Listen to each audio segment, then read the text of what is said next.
Muy buenos días, señoras y señores, damas y caballeros, televidentes todos de su programa Periodismo y Sociedad.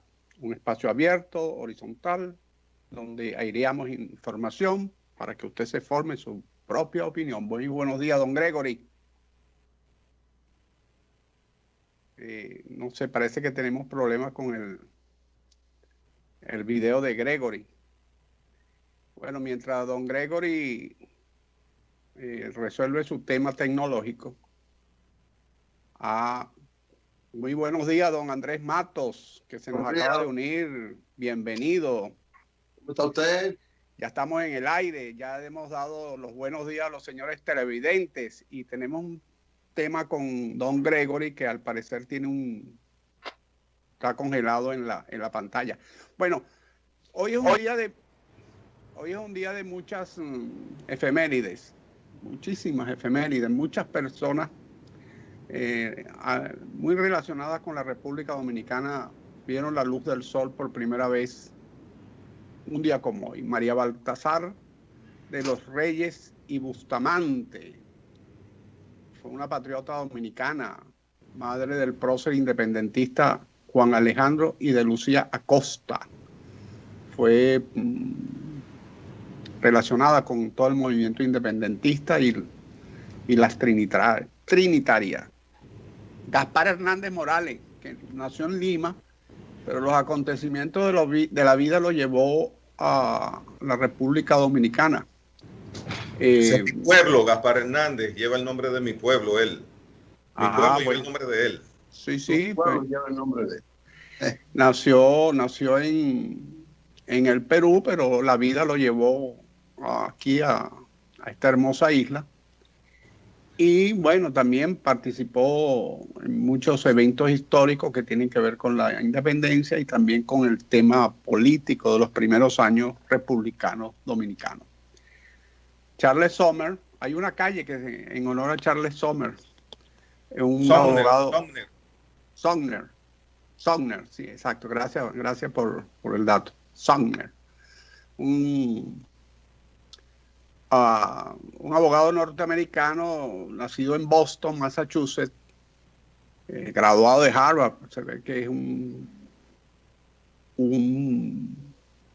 hombre muy informado y muy culto. Se opuso a un tratado de anexión con Estados Unidos que pretendía el presidente Buenaventura Báez. En gratitud de esa actitud, Santo Domingo tiene el nombre de una de sus calles en honor de Charles Sumner.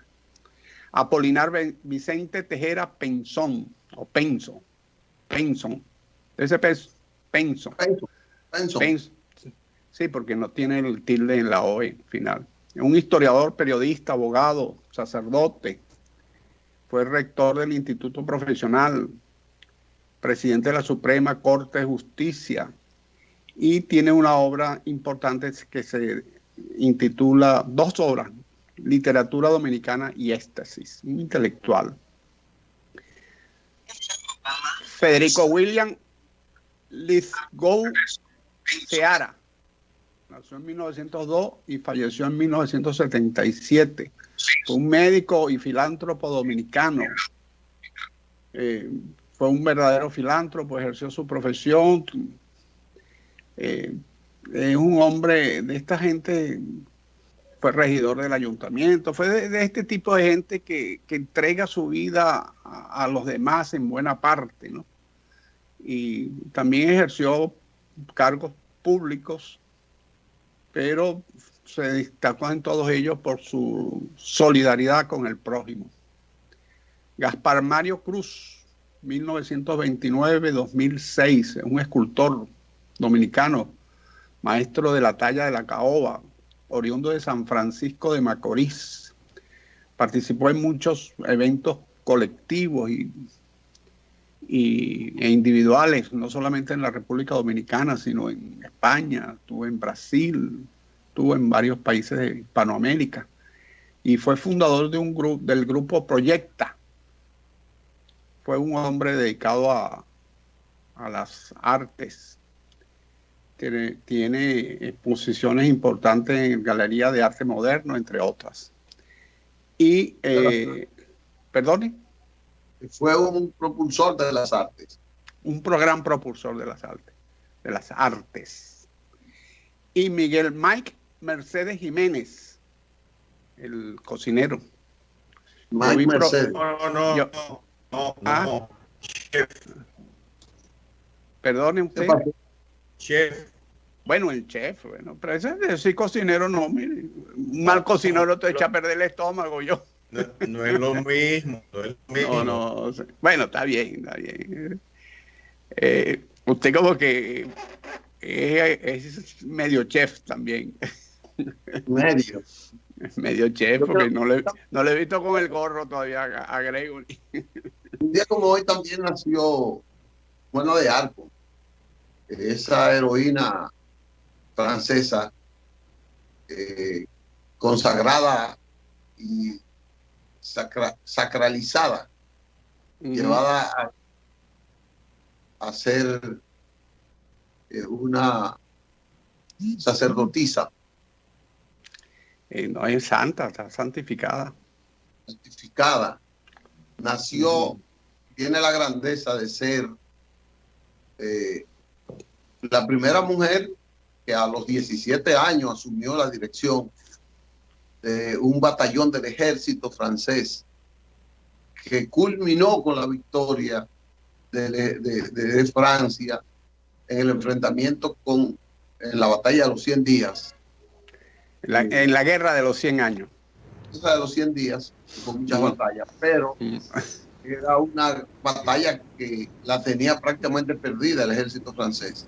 Sí. Que ella inspiró, se dice que ella inspiró al ejército, una muchachita proveniente de un campo, venía con ese ímpetu de ser guerrera y encabezando este batallón, pues le dio la victoria. Napoleón la consagró heroína de Francia, 300 y tantos años después, y 400 años después. Y después la iglesia la asumió, como usted dijo, consagrándola como santa. Juana de Arco. Tuvo una vida muy interesante de leer sus biografías, porque es realmente una vida dedicada a un ideal y con una fe inquebrantable en ese ideal, superó innumerables obstáculos.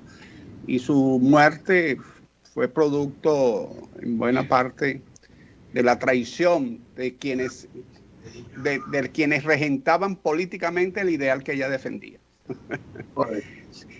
Mire, pero un día como hoy en Coppertown elevaron a Pedro Martínez como el segundo dominicano en ser electos miembro del Salón de la Fama del Béisbol en Coppertown. 4 años. Sí. Ya tenemos 3, ¿verdad, Licho? Tú que eres casi cronista deportivo. Tenemos 3. A Juan Marichal, que fue el primero, 1983. Pedro Martínez, que fue en el 2017. 2015 y en el 2019 fue Vladimir Guerrero. Dentro de 2 años tendremos a David Ortiz. Será el próximo. Y dentro de 4 años tendremos a Adrián Beltré, que no son los 2 candidatos mejores y más aclamados por la crónica norteamericana como miembros indefectibles del Salón de la Fama. Y los números de Alex Rodríguez, ¿qué tú opinas a pesar de la situación que tuvo? No, lo que pasa es que una cosa es que tengan los números y otra cosa es que lo consagren. Y Ale ha tenido dificultad, como Sosa, como muchos, como Manny Ramírez, que tienen quizás tan buenos números como los que tienen los que han subido. Pero ellos tienen un problema, tienen un lastre que no le ha permitido ser aquilatado 100% por todos por la mayoría de los Ellos tienen números. Alex tiene número de sobra para ser miembro del Salón de la Fama. Pero tuvo una conducta cuestionable que no ha sido la conducta de los anteriores que hemos nombrado. Ese es el problema. Manny Ramírez tiene números suficientes para ser miembro del Salón de la Fama. Y asimismo, Sammy Sosa tiene hechos importantes, muy importantes. Que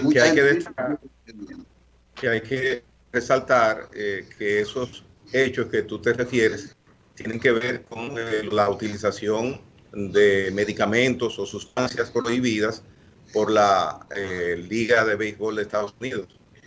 Bueno, ellos ninguno han admitido que lo han usado. Lo admití en una ocasión. Él dijo que no muchas veces, luego dijo que sí y que se arrepentía, pero eso le costó, él mismo mencionó en su momento que le costó más de $40 millones y 100 noches casi sin poder dormir un minuto. Bueno, vamos a una pausa, a ver si podemos conectar con el doctor Carlos Sánchez, que es secretario general del partido Alianza por la Democracia, que nos ha solicitado esta entrevista, nos la ha aceptado. Y vamos a una pausa, entonces volveremos. Tenemos muchos temas. El Consejo Nacional de la Magistratura se reunió ayer, ya postuló 68 nuevos posibles miembros de las altas cortes y hay otras cosas que hablar. Vamos a la pausa. Bien.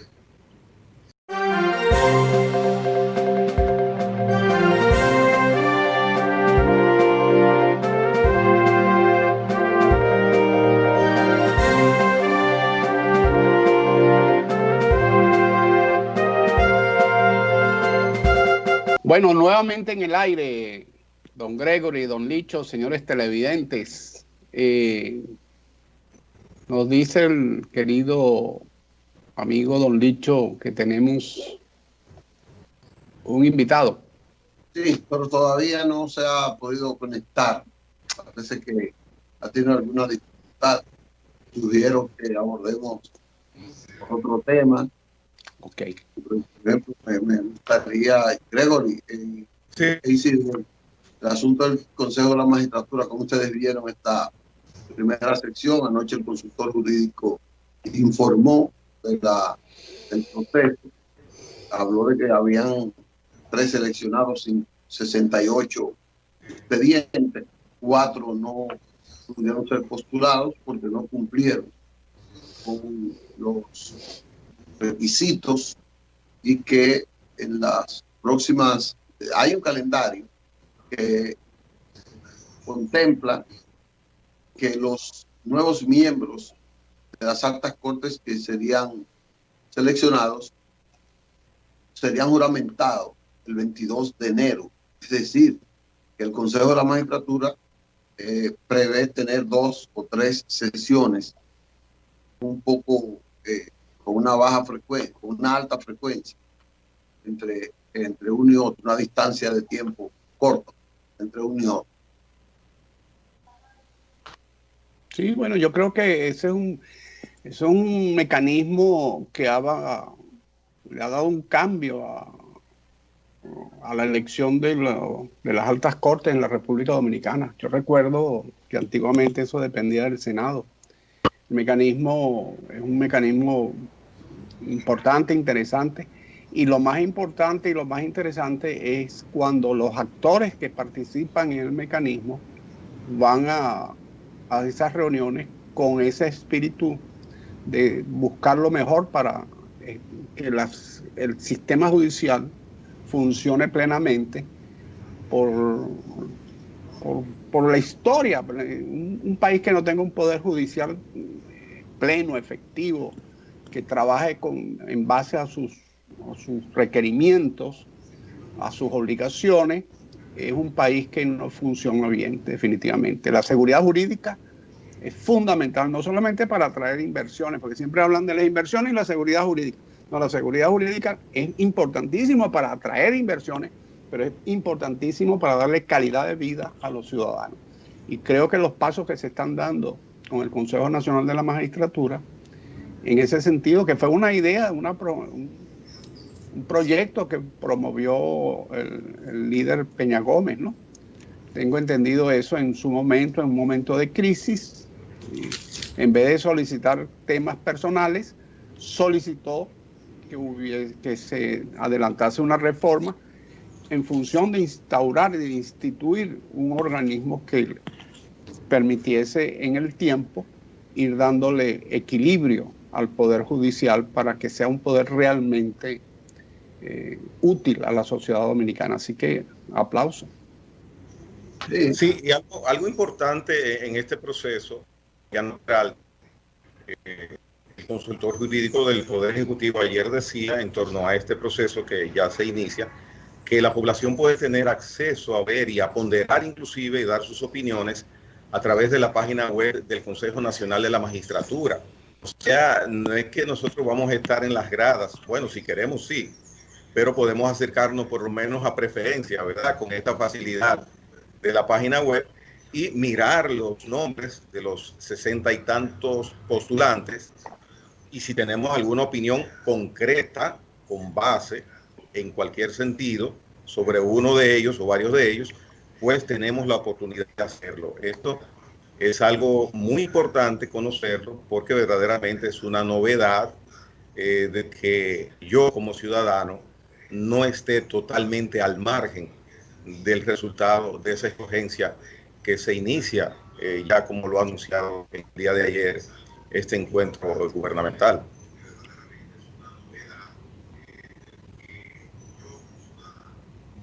Bueno, déjeme decirle, don Gregory, yo recuerdo haber visto en televisión esas tenidas donde se tomaban los datos y se le escuchaba a los candidatos, le hacían preguntas, etcétera. Y siempre he tenido presente lo que sucede es que la gente no lo maneja, el portal 311, que está en todas las instituciones públicas donde tú puedes hacer todo ese tipo de solicitudes e indagaciones y colocar tus mensajes.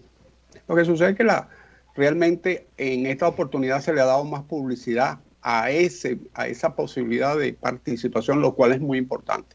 Porque si la gente tiene los mecanismos de participación y no se les dice, es como si no los tuviera. Ahí sí exacto. Totalmente. Y este anuncio es importantísimo, conocerlo, esa facilidad que uno tiene. Sí. Así que después no nos quejemos.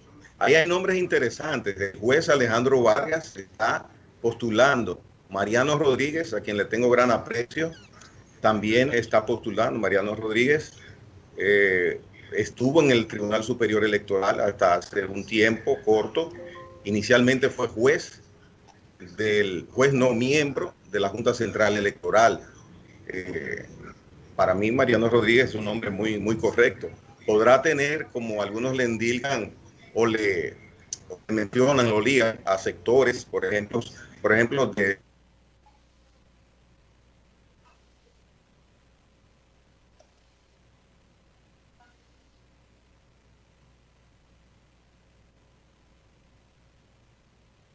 se le frizó. Sí, el hermano Gregory ha venido hoy con problemas en su internet o en los mecanismos que están... Sí, bueno, pero nada, vamos adelante con esta posibilidad de mejorar el sistema judicial dominicano y sabemos que por los candidatos que están allí, todos son de altos quilates, o la inmensa mayoría son de altos quilates, así que sabemos que el resultado va a ser positivo. Va a ser positivo. Pido excusa. Hoy supuestamente vienen a revisar la compañía proveedora del internet aquí. Aquí se pagó por un servicio superior, precisamente para no tener inconvenientes. No ha dado muchos resultados. Pido excusa por esto. No importa el nombre de la compañía, son todas iguales. Iguales de malas. Son de malas, sí, no dan el servicio adecuado. Ellas nada más son buenas en una sola cosa. En el cobro. Ah, sí. Pobre, no paga cuando ellos da la gana, ellos te cierran el servicio. El mal servicio que dan, te lo cierran. Todas son iguales. O sea, no hay una que sea buena. Madera, el juez Madera, también del Tribunal Superior Electoral, Arístides Madera, está postulando un hijo de Vergés Chupani, que fue presidente de la Junta Central, perdón, de la Suprema Corte de Justicia. Y hay varios nombres que uno puede reconocer. Hay otros nombres que prácticamente son desconocidos para uno, pero esperemos que el trabajo que haga el Consejo Nacional de la Magistratura para inicialmente escoger los miembros a sustituir, que son 4 del Tribunal Constitucional, sean una buena elección. Pienso que nos lo merecemos. No, y el Tribunal Superior Electoral hay que escoger el suplente del presidente. Correcto, correcto. O quien va a sustituir al presidente, porque algunos juristas dicen que el reglamento establece que al salir el presidente tiene un suplente que lo sustituye, pero resulta que esos otros juristas dicen que es temporal, o sea que el suplente del presidente o de cualquier titular lo suple, pero es hasta que escojan al nuevo titular. Entonces hay esa disparidad de criterios de a quién, de si él puede ser ratificado el suplente como el sustituto titular, pero no necesariamente, no automáticamente debe ser él. Los ámbitos y el área judicial se está moviendo. No sé si ustedes se percataron que han sido citados al Ministerio Público las personas que habían sido beneficiadas con el archivo del expediente donde ellos eran imputados por tener conexión con el caso Odebrecht. Este archivo de esos expedientes fue realizado por el ex procurador general de la República, el señor Alain Rodríguez. Sin embargo, el día 14, el próximo jueves, el juez Juan Alejandro Vargas, precisamente, va a dar su dictamen sobre si este caso tiene, como dicen en derecho, ahorita tiene mérito y va a juicio, o si definitivamente se queda archivado como está en estos momentos. Hoy está citado para comparecer ante el Ministerio Público Julio César Valentín. Julio César Valentín, ex senador de la República, está en el expediente de las personas que resultaron beneficiadas con el archivo. Él ha indicado que no va a asistir a la reunión de hoy por razones de salud y le representará su abogado. Pienso que será estimada esa presencia del abogado y que será citado para una próxima ocasión. Pongo a menos, porque uno tampoco conoce el motivo exacto, si la presencia del abogado puede suplir la ausencia del posible imputado y actualmente archivado, beneficiado con el archivo de su expediente. Proseguirán otros que están también en la misma situación, siendo citados por el Ministerio Público. Ahí hay nombres de personas que pertenecen tanto al partido hoy en el poder como al Partido de la Liberación Dominicana, donde fueron funcionarios, y veremos qué sucede el próximo jueves con la definición de este caso. Pero no solo eso, el caso de Brecht parece que va para profundo, va para amplio, va para largo, porque va para el exterior también. El caso de Brecht, ahí anunciaron ayer que van a ser citados los 4 ministros que han tenido el periodo desde que entró Odebrecht al país. Ayer fueron publicados los nombres de Miguel Vargas Maldonado, de Víctor Díaz Rúa, que está incluido en el expediente, pero van a ser anexados. Además de Vargas Maldonado, que no está, va a estar Freddy Pérez y va a estar Gonzalo Castillo, que han sido 4 ministros que han manejado las obras de Odebrecht y que en alguna manera han contribuido al aceleramiento o desaceleramiento de las construcciones. Conocen al dedillo, ellos deben conocer al dedillo, mejor dicho, las intríngulis de ese contrato. Se habla de que una comisión del Ministerio Público procede a citar a los ejecutivos de Odebrecht. Y esto ha creado una controversia porque la contraparte dice que se rompería el acuerdo que hizo el procurador Jan Alain con la empresa Odebrecht para que la empresa Odebrecht ya no declare más. Y pagó 92 millones, no sé si lo ha pagado, pero todo eso, un porcentaje hasta ahora, está muy atrasada en el pago que debió haber hecho hace ya tiempo. Pero todo eso implica también que Jan Alain Rodríguez está incluido dentro de las personas que van a ser citadas para ir.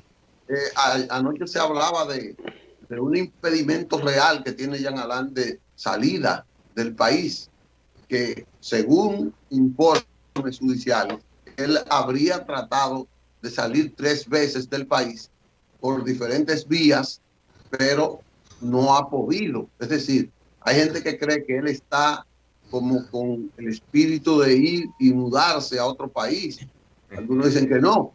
Pero aquí se vive bien, aquí se vive bien. Bueno, y él mejor.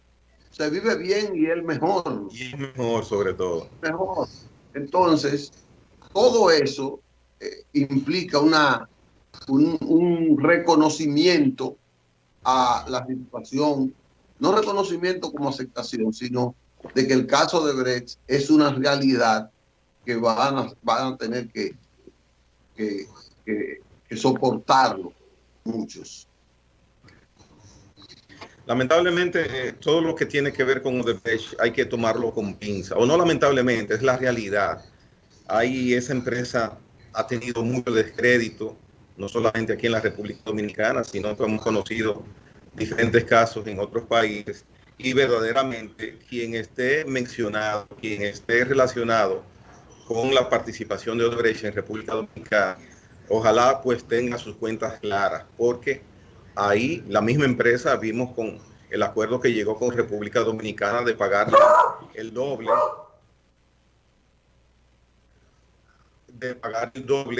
de lo que se estima fueron los sobornos, que fueron 92 millones de dólares. Ese reconocimiento pues inculpa directamente a la empresa que se llamaba Odebrecht, cambió de nombre recientemente, y que tengan sus conciencias y sus situaciones lo más claras posible las personas que estén relacionadas con lo que fue Odebrecht en República Dominicana. Y quien esté libre de pecado, bueno, pues no será condenado. Bueno, vamos a ver qué pasa. Vamos a ver qué ocurre, ¿verdad? Mire, el COVID le ha dado duro a la pobreza en República Dominicana, o sea, la ha aumentado. Aquí hay un estudio interesantísimo. Dice que la región este es la que más ha sufrido o la que expone mayor aumento de la pobreza. Aumentó en un 12.2%.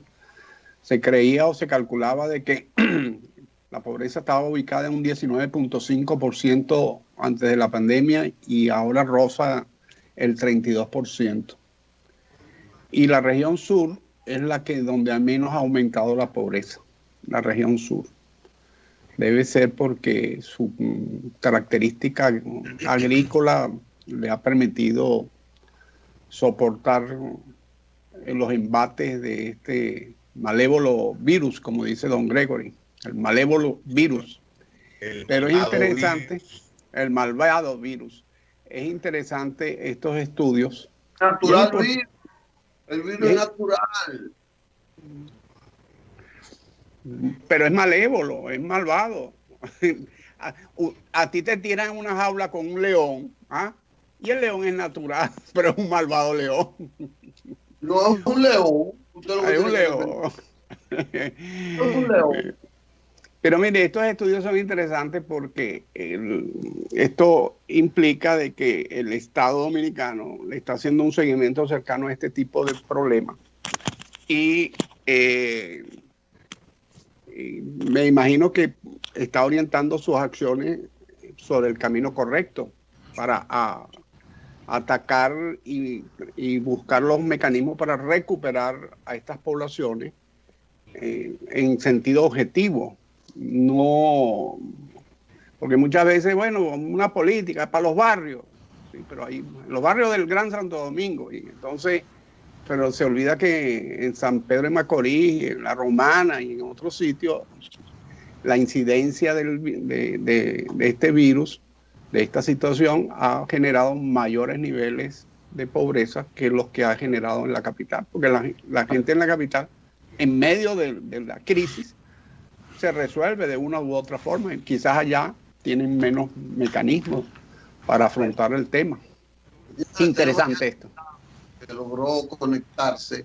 Vamos a una pausa y venimos con el doctor Carlos Sánchez, que nos puede hablar también de esa situación del COVID, pero además de la situación política del país, ya que él es dirigente del partido Alianza por la Democracia, un altísimo dirigente, el secretario general de ese partido, tengo entendido. Que vamos en breve con el doctor Carlos Sánchez.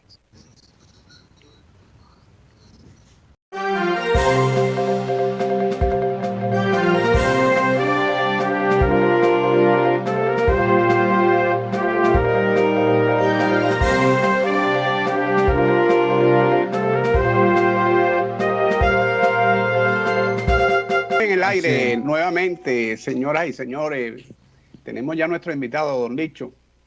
Sí, tenemos al doctor Carlos Sánchez, médico. Él es saludista. Alianza por la Democracia. El doctor es salubrista porque trabaja mucho con lo que es la salud del pueblo en esta parte. Bienvenido, doctor. Pero no sé si tiene la cámara conectada porque yo no lo estoy viendo. Sí. ¿Tú no me ves, Licho? Yo lo veo, sí. Yo lo veo. Ah, ok. Entonces, ¿y tú, Gregorio, me ves? ¿Gregorio? Gregorio se le frisa. Gregorio tiene está frisado, sí. Compañía de teléfono. Sí. Ah. Bueno, puede ser mi equipo entonces. Doctor, gracias.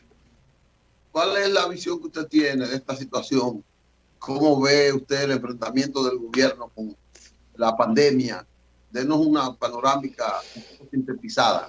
¿Cómo lo ve usted con su experiencia de salud? Mira, hay que ver que la pandemia del COVID en el mundo entero está en un segundo repunte, y no solamente en República Dominicana. El mundo entero ha visto pasar de nuevo el COVID en una fase, digamos, tan importante o tan alarmante como la primera que sostuvo el planeta en los meses de julio, agosto y mayo. Y el gobierno dominicano está tratando de lidiar con esta situación en unos momentos en que la población, ¿verdad?, está cansada y está muchas veces rechazando el encierro, y una situación en que la economía está también sufriendo desgastes. En cierto sentido, hay un enfrentamiento, no solamente en nuestro país, sino en el mundo entero, entre las corrientes de pensamiento que abogan por una apertura para reactivar la economía y la corriente de pensamiento que abogan por que se mantengan las restricciones y en la población para evitar que el virus se siga propagando.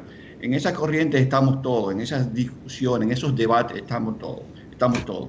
Recientemente, el gobierno dominicano emitió el decreto 740-20, que tiene el propósito de limitar la movilidad de los ciudadanos para tratar de controlar la segunda ola del COVID. Yo considero que ese decreto, el 740-20, es un decreto atinado y oportuno para que pudiéramos nosotros controlar los indicadores de la pandemia.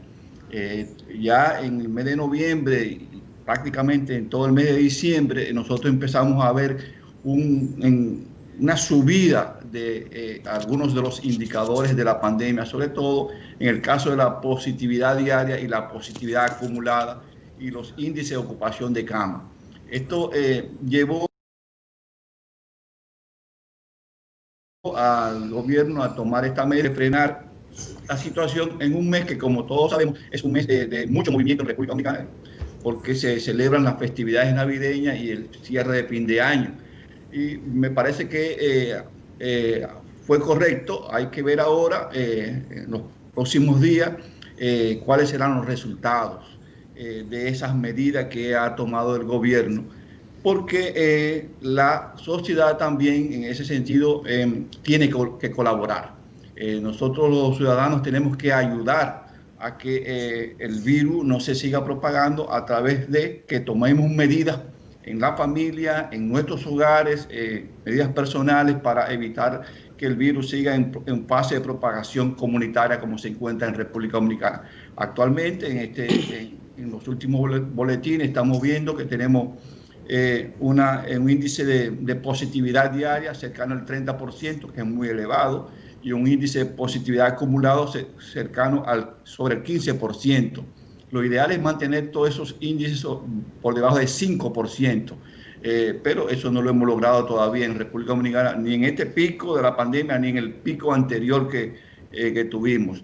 Por lo tanto, hay que continuar haciendo un gran esfuerzo y todas las esperanzas están echadas entonces, además de continuar con las medidas y seguir vigilando, seguir haciendo el trabajo, hay que entonces poner las esperanzas en la pronta llegada de la vacuna. Hay que hacer un esfuerzo para agilizar la llegada de la vacuna e iniciar su colocación en la población dominicana, porque eso es lo que finalmente va a permitir controlar la pandemia, y después de controlar la pandemia también permitirá reactivar la economía, y no al revés como muchas veces hemos pensado.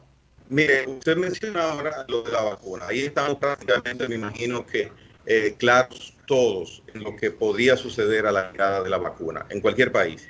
Ahora bien, en su modo de ver, en su experiencia, desde su punto de vista, ¿dónde puede estar un paliativo, una reducción a tantos contagios en medidas que tome el gobierno, las autoridades sanitarias o en el individuo? Si estuviera para decidirse por vía suya, ¿usted tomaría alguna medida o haría algún tipo de exhortación al individuo? Son combinadas, una no excluye la otra. Las medidas que debe tomar el gobierno son de carácter público y general. Las medidas individuales ya son de carácter más familiar, más restringido, y se complementan.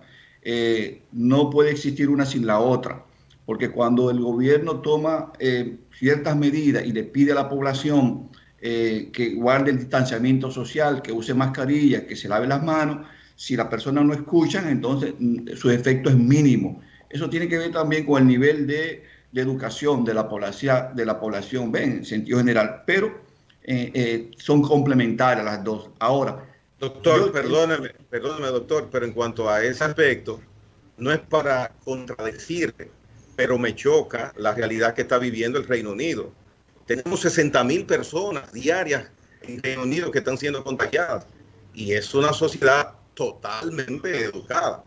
Es un buen señalamiento, Gregorio, el que acabas de hacerme sobre el nivel de educación del Reino Unido, pero hay otras variables también que hay que tomar en cuenta sobre este nivel de contagio que se producen en la sociedad. Hay muchos, tiene que ver también con elementos biológicos, tiene que ver con elementos geográficos, de temperatura, muchísimas otras cosas que hay que tomar en cuenta. Ahora, yo sí sé una cosa, que las medidas que se han tomado en el país desde el anterior gobierno a este, muchas de ellas han sido efectivas y digamos que han sido buenas, pero otras han carecido de, digamos, de suficiente trabajo.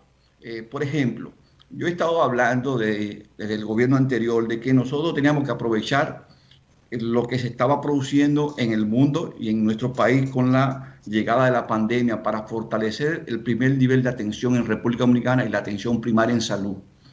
Y los gobiernos han tomado sus decisiones, han fortalecido muchas áreas, pero no han puesto atención a la atención primaria en salud. Yo planteaba, y se lo dije al compañero Luis Abinader, que una de sus primeras acciones tenía que ser formar las brigadas azules. ¿En qué consisten las brigadas azules? Teníamos que tomar jóvenes, muchachos, procedentes de los liceos y de las universidades, capacitarlos, adiestrarlos y colocarlos como promotores en la unidad de atención primaria en salud y en las direcciones provinciales de salud, para que sean ellos, juntos con la autoridad de salud, quienes trabajaran en las orientaciones comunitarias, el rastreo de los casos de COVID, el aislamiento de los casos de COVID y el seguimiento a los casos de COVID. Eso no se ha hecho en República Dominicana, por el contrario, se ha debilitado más el nivel de atención primaria en República Dominicana, porque eso necesita de trabajo, de pensamiento, de seguimiento de las autoridades, poniéndonos de acuerdo con diferentes sectores, el sector privado, las comunidades. Nosotros necesitamos más participación social para el control de nuestras enfermedades, que tenemos muy escasa participación social. Y ese ha sido uno de los puntos débiles del proceso que hemos estado llevando en República Dominicana para atender y detener la pandemia del COVID. Yo insisto, todavía estamos a tiempo, como quiera va a haber que invertir en atención primaria, no lo hemos hecho.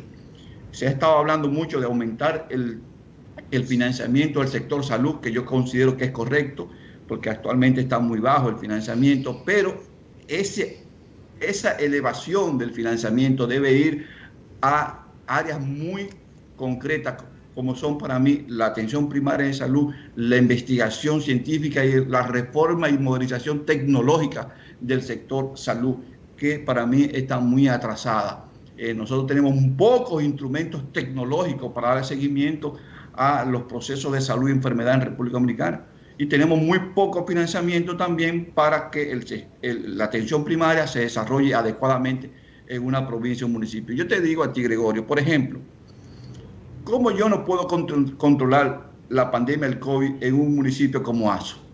Si yo tengo las brigadas, si tengo las autoridades de salud atentas diariamente ahí, y puedo rastrear todos los barrios, todos los días, registrarlo, tener una data, hacer mi censo, saber dónde están las poblaciones de alto riesgo, acudir todos los días, yo puedo hacerlo. Tú tienes que tener un control.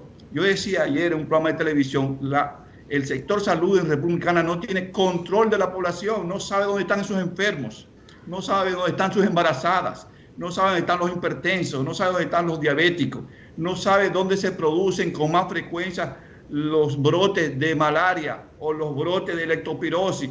Lo sabemos porque el Boletín de Salud Pública nos lo brinda y en sentido general nos dice que en los 3 Brazos hay malaria, Santo Domingo Norte hay malaria, pero yo tengo que tener ese control en la clínica o en la unidad de atención primaria de mi barrio, que sepa el médico, la enfermera que están ahí, los promotores que están ahí, dónde están esos pacientes para yo poder aislarlos y tener control de la enfermedad. Entonces, en nuestro país, salud pública no tiene control del proceso de salud y enfermedad.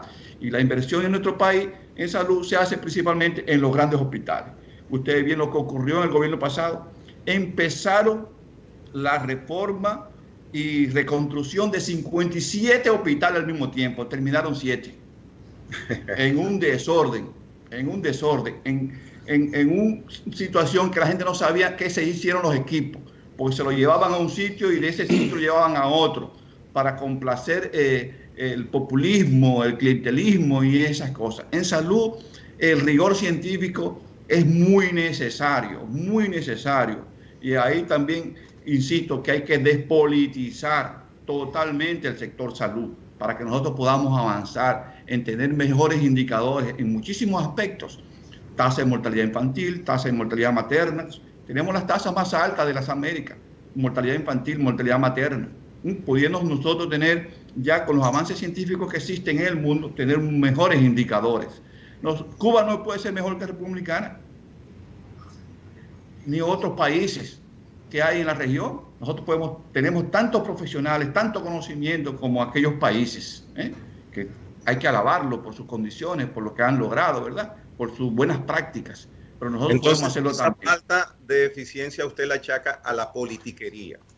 A la politiquería y el sistema de salud se ha venido relajando, no desde ahora, Esto tiene un proceso de años y años y años y años y está en un punto que necesita detenerse. Hay un punto de planificación, y esa planificación hacerle evaluación y seguimiento. Por lo que yo escucho, la planificación es deficiente y la evaluación y el seguimiento de la deficiente planificación es mucho más deficiente, todavía es peor. El sistema en general, o sea, a través de los años, a través de los gobiernos.